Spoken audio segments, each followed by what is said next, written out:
Yes, Lord. Il faut accepter que la parole de Dieu, elle s'accomplit sans délai. The word of God fulfills itself without delay. Tu sais, You know, dans le livre de Genèse 13, si le piano joue seulement le piano. Dans le livre de Genèse 13, le Seigneur dit, the Lord says, mon peuple sera captif pendant 400 ans. my Amen. people will be captive during Et ma 430 Bible years. me montre dans Exode 12 au verset 40 que 430 ans plus tard, 40, 30 years le later, séjour d'Israël s'est achevé. Amen. the day of Et Israel was tu sais, ended. pendant des années, During j'ai suivi years, les prédicateurs dire que I heard preachers saying, Israël a fait 30 ans de plus en Israel captivité. spent Non, 30 c'est more pas years vrai. in captivity. It's Amen. not true.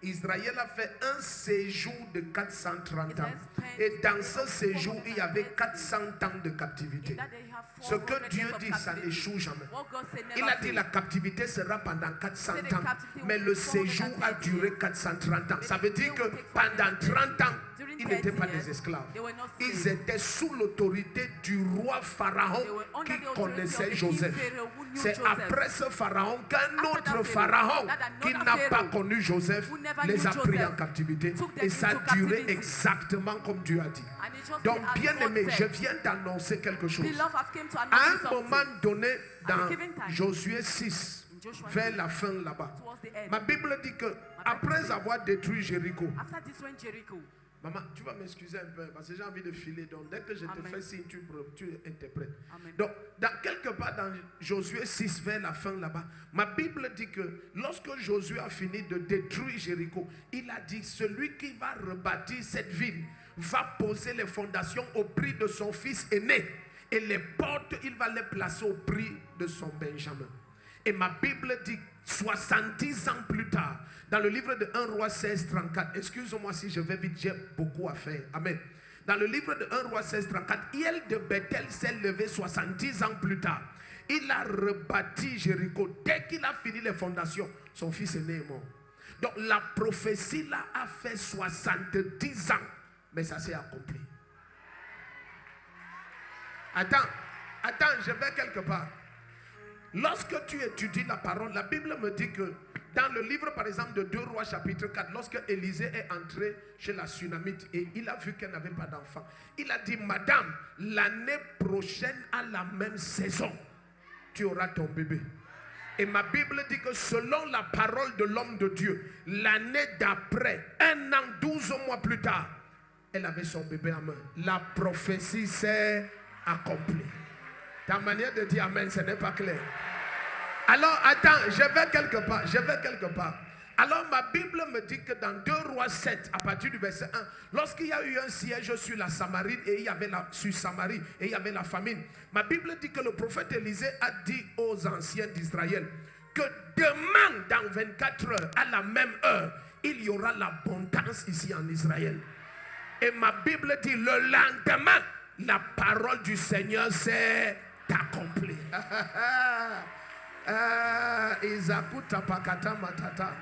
Tu sais, quelles que soient les forces qui te retiennent, elles te retiennent jusqu'à ce que tu acceptes la parole du Seigneur. Attends. Ma Bible me dit,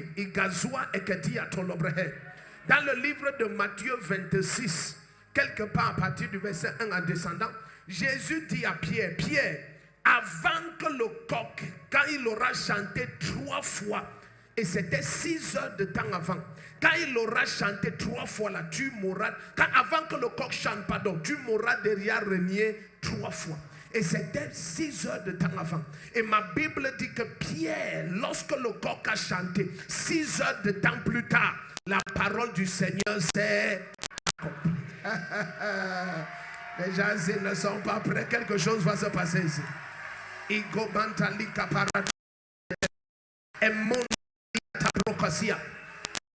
Bible me dit dans Actes chapitre 13 que lorsque Paul a vu Élymas le magicien et il tordait les voies du Seigneur, Paul a dit à Élymas que maintenant que tes yeux ne voient plus la lumière du soleil, et à l'instant même la parole de Dieu s'est accomplie. Je prophétise sur la vie de quelqu'un qui dit Amen. Le joug de l'imitation et les forces de l'imitation qu'il y avait dans n'importe quel domaine de ta vie, de ton ministère, je brise ça à l'instant. Attends, soyons ensemble. Écoutez, je n'ai pas cru dans une île, j'ai cru avec des gens. Je n'ai pas commencé à servir Dieu avec les papins. J'ai commencé à servir Dieu avec des... Ils sont dans cette salle, les évangélistes Annick. Amen. Ce sont les premiers fidèles de cette église. Maman Chou, les premiers, nous étions 4. Combien? Je n'ai utilisé aucune église. Tous, je les ai amenés dans les eaux du baptême. Ton amène est parti au village. Attends, pourquoi je te dis ça? Parce que j'ai découvert une sorcellerie dans les milieux de réveil. Lorsque tu enseignes les chrétiens, ils ne veulent pas prendre. Lorsque tu leur montres la route, ils ne veulent pas suivre. Lorsque les résultats viennent, ils disent que tu pratiques.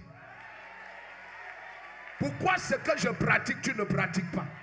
Le premier qui dit amen, cette tension t'attrape. Quelque chose descend ici là. Si quelqu'un dit amen, cette tension t'attrape. À l'instant, je n'ai pas dit demain, ce n'est pas une prophétie pour dans 6 heures, ce n'est pas dans 24 heures, ce n'est pas l'année prochaine, ce n'est pas dans 70 ans, ce n'est pas dans 400 ans.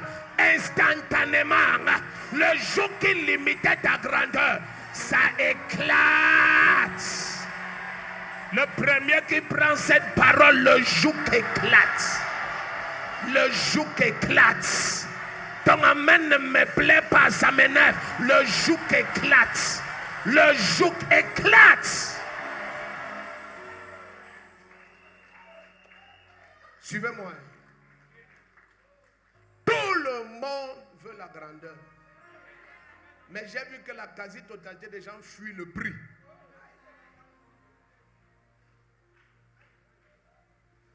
Écoutez, vous allez discuter, bavarder, crier, vous énerver. Mais toute grandeur en Jésus-Christ ou en Satan, ce n'est pas le sacrifice. Si tu veux vivre comme tu veux donner ce que tu veux aller là où tu veux, je te prophétise, tu vas finir petit. Tu vas finir petit dans la présence de Dieu. Tu dois sacrifier tes plaisirs de ta chair, sacrifier ton temps, rester à genoux en prière, sacrifier ton temps, rester dans la parole, prendre ton argent en totalité, déposer sur l'autel du Seigneur, avoir des cris dans ton cœur. Bien-aimé, attends, c'est celui qui sème avec l'âme, qui moissonne avec cris d'allégresse. Cette génération ne voit pas beaucoup de grandeur parce qu'ils ne veulent pas s'aimer avec l'âme, mais ils veulent moissonner avec cri d'allégresse. Le psaume 126, verset 5 à 6 dit c'est celui, ce n'est pas tout le monde, c'est celui qui s'aime avec l'âme. Tu regardes, bien-aimé, ta chair veut telle chose, mais tu dis je choisis de plaire à Jésus-Christ. Et au début, ce n'est pas facile, mais quand tu disciplines ta vie, 5 ans, 10 ans plus tard, ça devient ton style de vie. Les choses que ta chair regardait hier et tu avais les tendances de convoiter, lorsque tu te disciplines, 5 ans, 10 ans passent, tu découvres que ça devient ta vie normale. Il n'y a plus rien en toi qui désire ces choses-là. C'est ton style normal de vie, c'est de vivre pour Jésus-Christ. Mais tu vois, si chaque fois que ta chair désire quelque chose, tu prends. Ecclésiaste 6, verset 10. Mettez ça à l'écran. N'oublie pas ça. Ecclésiaste 6 dit que les démons savent que tant que tu es humain, ils vont te bloquer. Mettez ça. Tous ces chrétiens qui ne veulent pas cesser de vivre comme les hommes et qui veulent la grandeur, je veux t'aider. Mettez. Ecclésiaste 6, il dit, ce qui existe a déjà été appelé par son nom. Donc, l'identité de ces choses existe déjà. Amen. Leur statut spirituel est déjà établi. Quand on dit appelé par le nom, les gens croient que ça veut dire qu'on dit ton nom c'est un défaut. Non. Spirituellement, le nom, c'est le dépôt de capacité, d'identité, de destin. Le nom, c'est tout ça. Donc, quand Dieu dit ton nom c'est Israël, ce n'est pas pour l'acte de naissance. Non, c'est une identité spirituelle avec des capacités spirituelles. Oh, les gens s'ils ne sont pas. Cet enfant sera appelé Jésus. Ce n'est pas, tu vois, quand la Bible dit on lui a donné le nom qui est au-dessus de tout nom, ce n'est pas pour dire que si tu t'appelles Jésus, il y a des footballeurs au Brésil qui s'appellent Jésus. Et il n'y a rien dedans. Est-ce qu'on est ensemble? Mais quand tu dis au nom de Jésus-Christ, et on sait de qui tu parles, celui-là qui est mort à la croix, celui-là qui a obéi jusqu'à la mort et la mort de la croix, celui qui est glorieusement ressuscité le 3e jour, celui qui est assis à la droite de Dieu le Père, qui a triomphé de la mort et du séjour des morts, et sans intercesseur est sorti des abîmes et est monté jusqu'à la droite de Dieu le Père. Quand tu dis au nom de Jésus-Christ, l'enfer entier se soumet. Ah, regarde, remettez Ecclésiaste 6:10. Regarde, non. Il dit ce qui existe a déjà été appelé par son nom et l'on sait ce qu'est l'homme.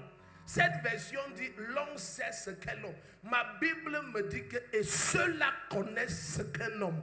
Donc, ça veut dire que les gens, si qu'on dit que ce qui existe a déjà été appelé par son nom, on parle des êtres spirituels. Et il dit, et l'homme sait ce qu'est l'homme. 2 points. Qu'est-ce qu'on sait de l'homme? Il ne peut contester avec plus puissant que lui. Donc, qui peut triompher de ce qui a bloqué les gens dans ta famille? C'est lorsque tu vas opérer comme Dieu. Tant que tu opères comme homme, ce qui a bloqué les autres, ça va te bloquer. Pourquoi? Attendez, non. Parce que parfois, ce qui a bloqué ton père, ça l'a bloqué en l'attirant vers une mauvaise femme. Il y a des familles où tu regardes toutes les grandeurs qu'il y avait dans la famille sont au sol. Et si tu regardes bien, c'est l'introduction d'une seule femme dans la vie de tous tes oncles là qui les ont mis au sol. Et tu es là, tu vis comme les hommes, tu cherches les femmes. Donc comme tu vis comme les hommes, Satan va aussi te donner ta part de paquet. Et bam, au sol. Certaines familles, c'est l'alcool qui met tout le monde au sol. Et te voici, tu ne veux pas triompher de l'alcool. Tu dis non, la Bible dit que le tout c'est de ne pas être ivre. Oui, c'est vrai. Mais est-ce que ta famille est normale?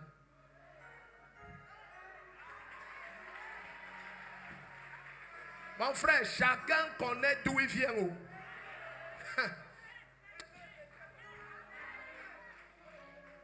Les gens ne sont pas dans cette salle. Tant que tu vas opérer comme un homme, tu seras choqué. Ils vont te bloquer. Écoutez bien aimé, ce qui te pourchasse est réel. Quand tu observes ta vie, est-ce que tu ne pries pas au nom de Jésus-Christ? Est-ce que son nom n'est pas tout puissant? Mais qu'est-ce qui fait donc que tu as l'impression? Dis après moi, je refuse de vivre comme les hommes, d'opérer comme les hommes. Certains d'entre vous ne comprenez pas. Tu découvres que dans ta famille, tout le monde qui est tombé au sol est tombé au sol à cause d'un problème d'escroquerie. Et toi, voici, tu es financièrement malhonnête.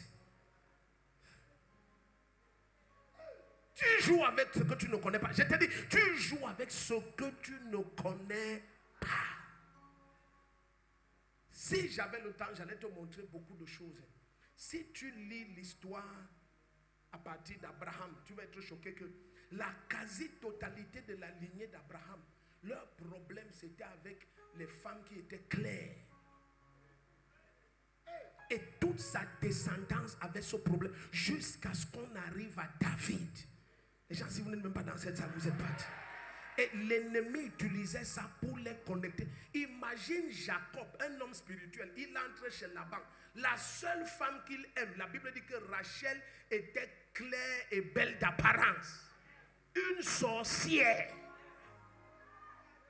Et il allait tomber là-bas. Bam! 14 ans de ta vie pour doter une femme. Que la femme là, c'est quoi? C'est la maison que tu achètes. Non, parce qu'il y a des maisons qu'on achète en tranche. Amen. Location-vente. Est-ce que Rachel, c'est location-vente? 14 ans. Et tu ne laisses pas. Il y a l'envoûtement dans la fesse. Et ma Bible dit, Rachel pratiquait tellement que pendant que son mari adore Jéhovah, elle adorait les idoles. Rachel pratiquait tellement que elle a dit, j'ai combattu les guerres spirituelles et j'ai fermé la matrice de ma soeur. Quand sa soeur a enfanté, elle a appelé l'enfant Nephtali pour dire Nephtalti, Nephtali, Nephtalta. Pour dire, j'ai combattu dans l'esprit et j'ai ouvert mes entrailles. Sa propre soeur, même père, même mère, avait fermé ça. Rachel! Elle s'asseyait sur les idoles pour qu'on ne sache pas. Même quand Jacob est libéré par Jéhovah, Rachel dit, je ne pars pas sans mes idoles. Tellement étrange, quand elle accouche Benjamin et elle sentait qu'elle mourait, elle voulait transférer sa mort à l'enfant. Elle a dit, ton nom c'est Benoni, ça veut dire un enfant maudit. Jacob a écouté, il dit non, pas Benoni, mais Benjamin. Maman, pars avec tes problèmes, je suis fatigué, pars avec tes problèmes. Jacob voulait dire, donc c'est toi qui étais assise sur le Dieu de ton père. Et j'ai dit que quiconque a volé ton Dieu, qu'il meure. Donc c'était toi.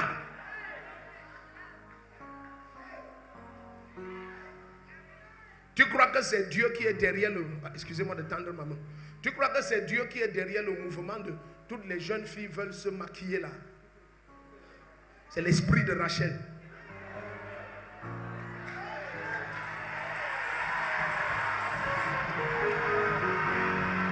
J'ai déjà parlé. C'est déjà sorti. Au nom puissant de Jésus-Christ. Tu ne vas pas piéger Jacob à nouveau.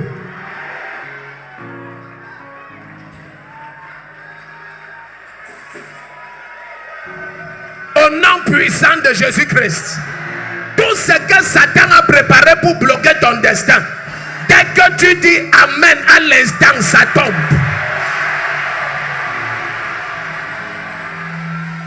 Ah, écoutez, personne ne peut sortir d'ici après ce culte et ta vie est encore retenue dans un domaine, c'est pas possible.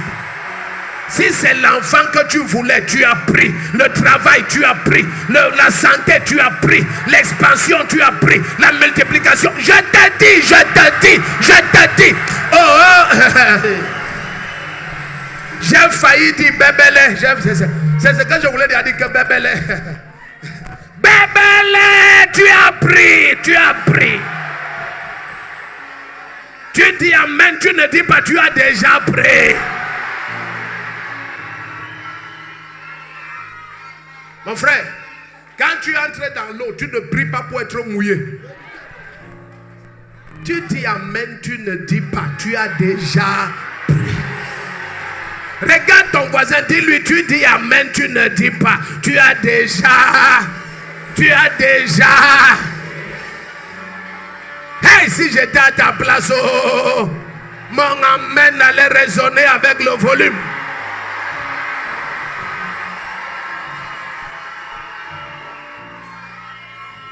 Est-ce que tu es dans ce salon où tu as fui? Yes.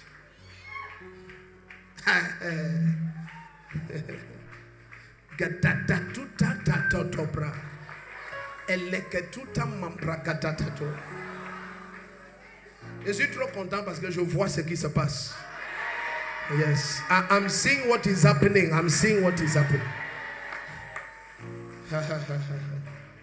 Et le procoté maharabahateti. Au nom puissant de Jésus-Christ, tu ne verras plus de limites sur ta vie. Plus de frustration dans ton destin. 2023, va et vois le surnaturel. Va et possède l'inimaginable.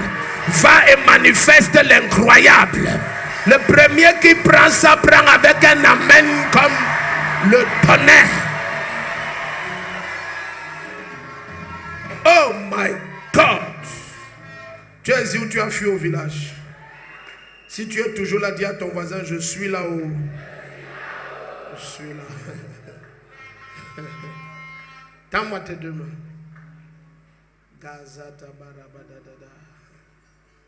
Quand des gens vont te regarder, ils vont finir par dire que tu n'es pas de cette famille-là.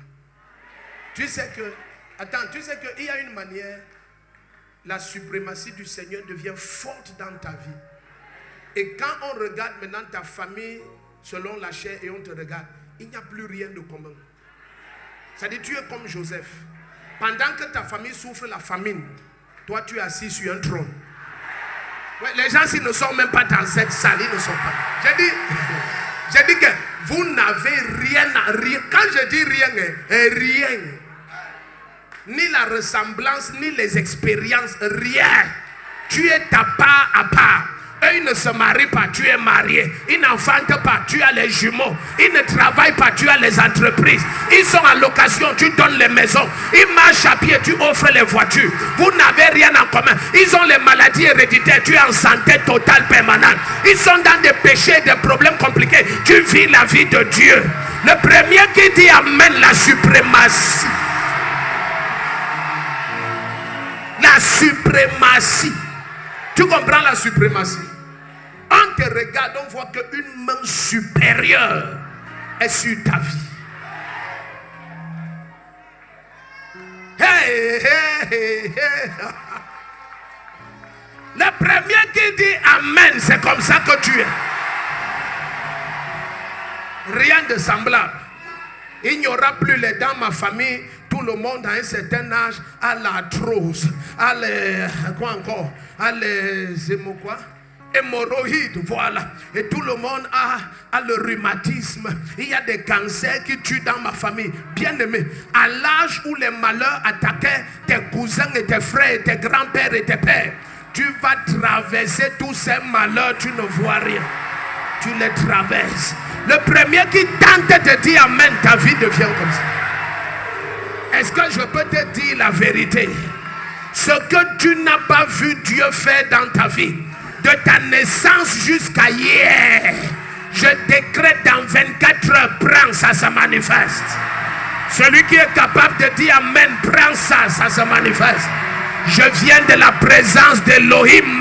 Je viens de la présence du Tout-Puissant. J'habite dans la présence de Jésus-Christ. Je porte la présence du Créateur. Et je déclare sur ta vie ce que tu n'as pas vu, ce que tu n'as jamais vu, ce que tu attends depuis des années. Prends ça maintenant, ça se manifeste. Ta manière de dire amen là, ça me provoque.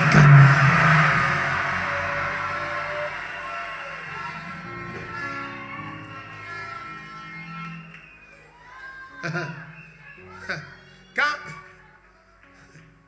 dernièrement nous étions au Burundi et au Rwanda et Maman Chou a prêché dans une église et sa famille était là, toute sa famille, et un de ses oncles s'est levé et il dit, donc jusqu'à présent il faut encore parler de ce message. Un de ses oncles s'est levé, il a pris la parole, il dit, je dois parler en anglais parce qu'au Rwanda il cause en anglais, Burundi en français. Il dit, je dois parler en anglais et en français parce que je veux que notre fils, il parlait de moi. Il dit, je veux que tu écoutes. Il dit, de nous tous, la seule personne qui n'a rien à voir avec tout ce qui se passe dans cette famille, il dit, c'est Elisabeth. Rien. Il dit, non, rien. Il dit, rien, rien. Donc il dit, nous acceptons, nous tous, nous acceptons ton Dieu parce que tu es la preuve qu'il est. J'ai dit devant Dieu comme ça. Écoute, à partir de maintenant, ouais, quelqu'un dit amen, ta vie change, your life changes. Je vais te choquer. Si je te présente mon numéro que j'ai laissé là-bas, je dis devant Dieu qui va nous juger. C'est plein de numéros du Burundi et Rwanda qui m'appellent tous les jours. Je n'ai pas... Attends, je parle devant Dieu. Ce n'est pas le bruit des pentecôtistes. Je dis tous les jours, lundi, mardi, mercredi, jeudi, non-stop. On veut servir ton Dieu là. Au nom puissant de Jésus-Christ. Le premier qui dit amen, tes limites éclatent. Je cherche la personne qui croit. Je dis, on va te regarder. Tu seras comme un étranger dans ta famille. Toute ta famille va venir à Jésus à cause de toi. Si tu sais que c'est vrai, papa prend, maman prend, mon frère, ma soeur, prenez. Même si l'humiliation a duré pendant 60 ans, ça expire ce matin. Même si ça... Mes bien-aimés, prenez ça, ça passe. Même si ça a duré pendant 80 ans, ce matin, la table a tourné. La main suprême du Seigneur est posée sur ta tête. Le premier qui dit Amen 3 fois, ça se manifeste.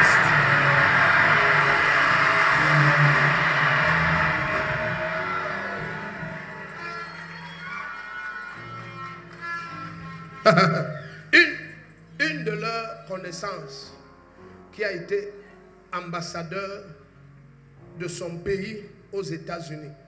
Et il a été ambassadeur de son pays. Rwanda et Burundi, c'est les proches. Il était ambassadeur de son pays dans l'autre pays. Donc c'est une grande autorité. Amen. Alors un jour, il est venu à la maison chez nous. Il s'assoit au salon. Parce qu'il nous a connus quand on se mariait. Il regarde Maman Chou, il me regarde. Il dit, je dis, comment on fait pour entrer dans votre église? Je dis au salon devant Dieu. Je lui dis, tu peux entrer maintenant. Il me dit, on fait comment? Je dis devant Dieu. Je lui dis, on se met à genoux et tu répètes après moi. Il s'est à genoux. Ouais! Je dis, ton témoignage va convertir ta famille par force. Le premier qui tente de dire Amen, ta vie change. Regarde. Il nous disait que si moi, je ne vous connaissais pas depuis le début, à Kradat, il était à Kradat, chérie. Il était à Kradat. L'ambassadeur là. Il était à Kradat, voilà. Il dit, si je ne vous connaissais pas depuis, quand il fréquentait à Lyrique, parce qu'il a fait sa formation au Cameroun, il dit, j'allais être certain que vous avez toujours été comme ça. Il dit, mais je vous ai connu. Qu'est-ce qui s'est passé? Je lui dis, c'est Jésus-Christ. Il dit, on le reçoit comment? Le premier qui dit Amen, on va chercher ton Dieu. On va chercher ton Dieu. Quelqu'un dit Amen. On va chercher ton Dieu.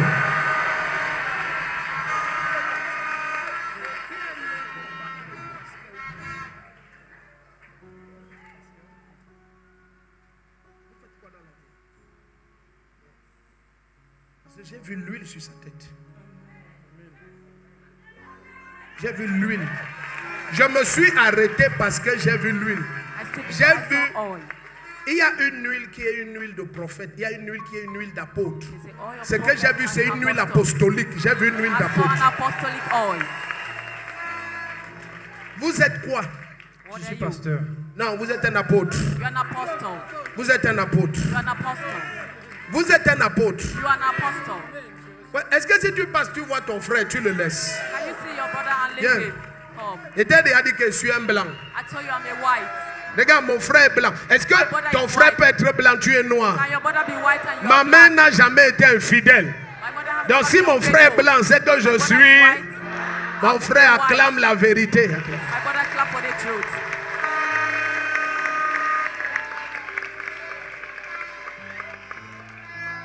On se voit après. Ce que je veux dire là est trop sérieux. Parce que j'ai vu qu'il n'a pas toujours été un serviteur de Dieu. Tends tes deux mains. Dis, oh Dieu. L'homme de Dieu partait chercher quoi derrière? Tends tes deux mains. Souvent l'Esprit de Dieu te conduit comme ça. Amen. Au nom de Jésus-Christ. Sur les premières personnes qui disent Amen. Toutes les limites qu'il y avait sur ta vie, ça éclate. Ton Amen là m'énerve. Je dis que ça éclate.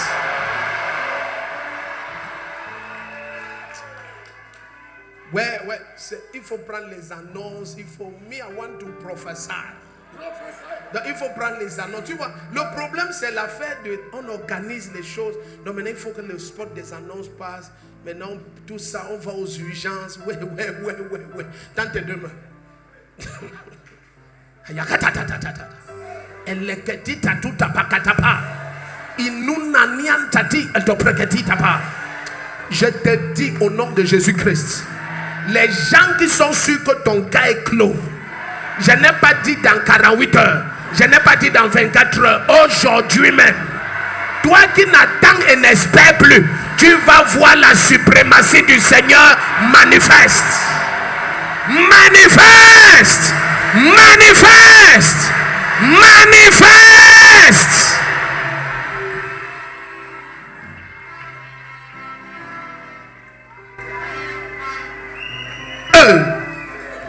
Dans tes deux mains.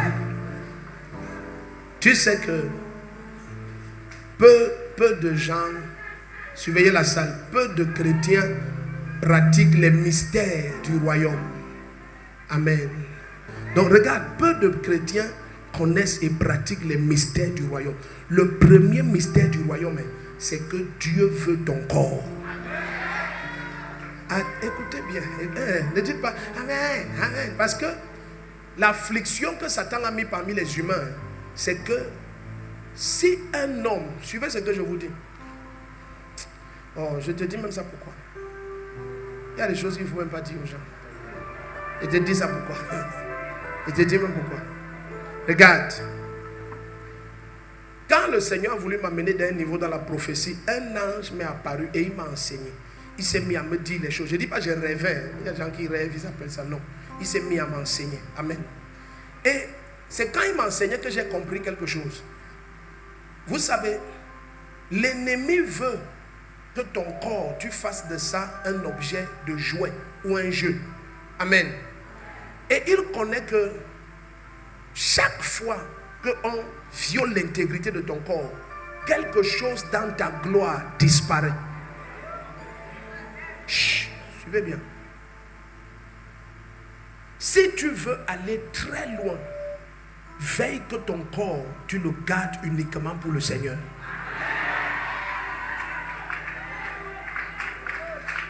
Amen.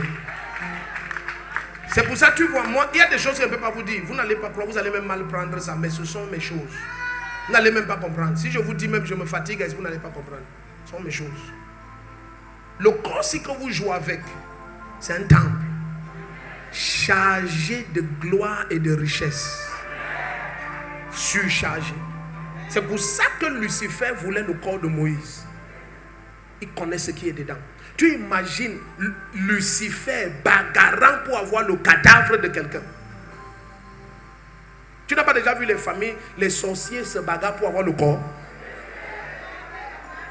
Ou tu viens d'arriver sur la terre, tu ne connais rien. Lucifer en personne est apparu que je prends ce corps. La Bible dit, Michel, lui qui l'a tapé au ciel, a dû aussi apparaître.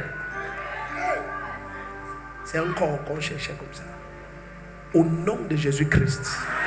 Maintenant, si tu veux voir la suprématie, voici là où tu dois être concentré. Au nom de Jésus-Christ, je prends l'huile que Jésus a mise sur ma vie. Quiconque a jamais touché ton corps et une grâce avait été prise ou volée, le double était restitué par cette onction.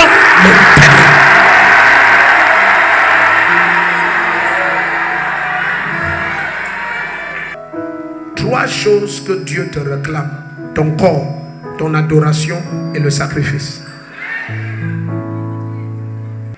Le corps, si, c'est pour le Seigneur. Et le Seigneur, c'est pour le corps. C'est la première. C'est pour ça que la parole du Seigneur te dit que tout autre péché que les hommes font, c'est extérieur au corps. Mais celui qui pratique la fornication, la parole du Seigneur dit, parce que tu détruis le temple du Seigneur, le Seigneur va te détruire. Ce n'est pas un démon qui attaque ceux qui salissent le corps, c'est le Seigneur. Tu pries, tu crois que Satan est derrière toi, c'est El Shaddai lui-même. Personne ne veut dire Amen ce matin. C'est pour ça que tu les vois, quand ils ne veulent pas quitter cette vie, ils vont de lavage en lavage. Et Satan les attache davantage. Ce matin, quitte cette vie. S'il y avait quelque chose dedans, ça allait se voir. Il n'y a que la mort et ça se voit sur ta vie. Donc ce matin, décide-toi, c'est terminé. Amen. Maintenant, suivez bien, la deuxième chose que le Seigneur te réclame, c'est l'adoration. Ce n'est pas une option. Quand tu es un enfant de Dieu, un bien-aimé, il dit, si je suis Seigneur, où est la louange, où est l'adoration qui m'est due? Donc il te réclame ça. Au point où Jésus dit, le Père cherche des adorateurs.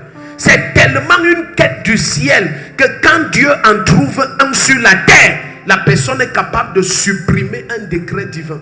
Ézéchias a supprimé un décret divin. Dieu a dit, tu meurs. Ézéchias dit que moi je n'ai pas de problème. Je suis un adorateur. Si là où tu m'amènes au séjour des morts, je peux t'adorer, ça me suffit. Dieu dit à Isaïe, va lui dire que j'ajoute 15 ans. Le Dieu qui ne change pas sa parole. Il n'est pas un homme pour mentir, ni un fils d'Adam pour se repentir. Quand un adorateur a rappelé son adoration, Dieu a dit, je me répands, je change la prophétie. Ton amen n'est même pas clair. Regarde comment ton amen est petit, ton amen n'est pas clair. Suis-moi. La troisième chose que Dieu te réclame, c'est le sacrifice. Quand tu regardes de Adam, Abraham jusqu'à Jésus-Christ, jusqu'à ce que toute ta vie, tu prouves que tout ce que tu es et tout ce que tu as, c'est pour Jésus-Christ. Tu ne vas pas voir aussi tout ce qu'il est et tout ce qu'il a. Parce que c'est la mesure que tu emploies que Dieu emploie envers toi. Les naïfs qui remplissent les églises de réveil croient que c'est le volume de la prière qui commande l'abondance. Non! C'est que l'abondance devait seulement venir aux chrétiens nés de nouveau qui sont dans les églises de réveil. Rakatapata, rakatapata, rakatapata. Je déclare, ici on fait 72 heures non-stop. Quelqu'un fait ça 3 fois par an. Non, 1 fois par an, 72 heures. 2 fois 48 heures. 3 fois 24 heures. Non-stop. Et tu finis et les finances ne bougent pas. Ce n'est pas la prière. C'est la mesure que tu emploies. Personne ne dit amen. Quand tu pries beaucoup, c'est capital, c'est ma vie. Pour que tu aies certains accès dans l'esprit, c'est le volume de la prière. Mais la richesse et la fortune financière, c'est toi qui fixes la mesure. Personne ne va dire amen ici. Et Jésus a pourtant dit ça avant de partir. Luc 6, 38, il dit donné, il vous sera donné. Et tout d'un coup 39, il dit car c'est la mesure que tu emploies qui sera employée envers toi. Regarde, qu'est-ce qui a fait que quelqu'un comme David ait une alliance éternelle avec Dieu? David a donné plus qu'il ne fallait pour le temple. Malgré que Dieu a dit, ce n'est pas toi qui vas bâtir. Il est parti voir Salomon. Il a donné à Salomon tout ce qu'il faut. Donc dans tous les cas, il voulait donner. Et Salomon a bâti un temple sans dépenser parce que David a tout donné. Dieu a dit à David, à cause de ça, je fais avec toi une alliance éternelle. Le même Dieu apparaît à Salomon. Mais comme Salomon était enseigné par David, Salomon a fait ce que personne n'a jamais fait. Il a offert 1000 bœufs en holocauste. Dieu lui a dit qu'on ne donne pas autant et on ne reçoit rien. Dieu lui apparaît en rêve. Ça veut dire qu'il a fini de faire le sacrifice. Il est parti dormir. Dieu descend. Il entre dans son rêve. Il dit, tu dois prendre quelque chose. Demande-moi ce que tu veux. Comment tu donnes autant? J'attends que tu demandes depuis tu ne demandes rien. Le premier qui comprend dit un amen comme le tonnerre. Pourquoi c'est comme ça? Parce que bien aimé, c'est ce que tu fais pour Dieu et son royaume et sa maison qui détermine ce qu'il fera pour toi et ta descendance. Je t'ai dit que jusque dans la Bible, dans le Nouveau Testament, si tu l'appelles comme ça, lorsque la fille de Jairus était malade, les anciens d'Israël ont dit à Jésus que Seigneur, il est digne que tu lui donnes ça. Car c'est lui qui a bâti le temple où on adore ton Père. Et c'est la seule personne que Jésus a suivie. La Bible dit Jésus se mit à marcher derrière eux pour aller. Donc regarde comment on a convaincu Jésus. On dit c'est lui qui a bâti l'église où on adore ton Père. Tu ne peux pas être une bénédiction dans l'église et Dieu laisse un malheur entrer dans ta famille. Non, attends. Lorsqu'on parle de Lazare, on dit c'est le frère de Marie qui oignit les pieds du Seigneur. Il n'y a personne que Dieu élève pour rien. Je te dis, la fille de Jairus, il a bâti le temple. Lazare, sa soeur, oigne le Seigneur. Cite-moi, Dorcas, on montrait les habits qu'elle faisait coudre pour les saints. On disait, oh Pierre, regarde tout ce que Dorcas a fait pour ton église. C'est elle qui habille ceux qui n'ont pas les habits. Je vous ai raconté, mes histoires sont vraies. C'est des histoires vivantes qu'on teste et on éprouve et on vérifie. Je t'ai dit, une de mes filles ici, c'est elle qui, avec son salaire de maîtresse, a mis les carreaux dans l'ancienne salle où on était derrière le lycée de Mendon. Et un jour, on m'appelle, sa fille, elle m'appelle que Maman Banamad est morte. Elle envoie l'image. Elle était sur le linceul couvert. On allait à la morgue. Et c'était à... Quoi? Quoi? Saint pasteur, voilà. Je leur ai dit que, hey, mettez le téléphone sur son oreille. J'ai seulement dit, oh Dieu, la femme, s'il ne peut pas careler ton église. On avait des millionnaires déjà. Une de nos filles à l'époque, les travailleurs de la maison avaient volé 120 millions chez elle. Donc il y avait quelqu'un chez qui on volait 120 millions et l'église mettait les pieds sur la boue. C'est une maîtresse qui a touché son argent et a insisté que met les carreaux à l'église.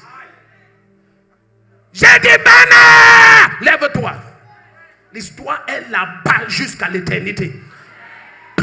La mort est revenue à la vie. Attends. Oh. Toi, quand je te regarde, tu veux la grandeur que si Dieu te donne, il bénéficie quoi? Si tu n'es pas fidèle dans le peu que tu as, je peux te prouver que quand tu auras beaucoup, rien ne va changer. Personne ne va dire Amen ce matin. Dis à ton voisin qu'un défaut a gâté. C'est la vérité qui te tourmente. La grandeur, si je te laisse rentrer chez toi et je ne te dis pas ça, c'est que je ne t'aime pas. Et je suis ton ennemi.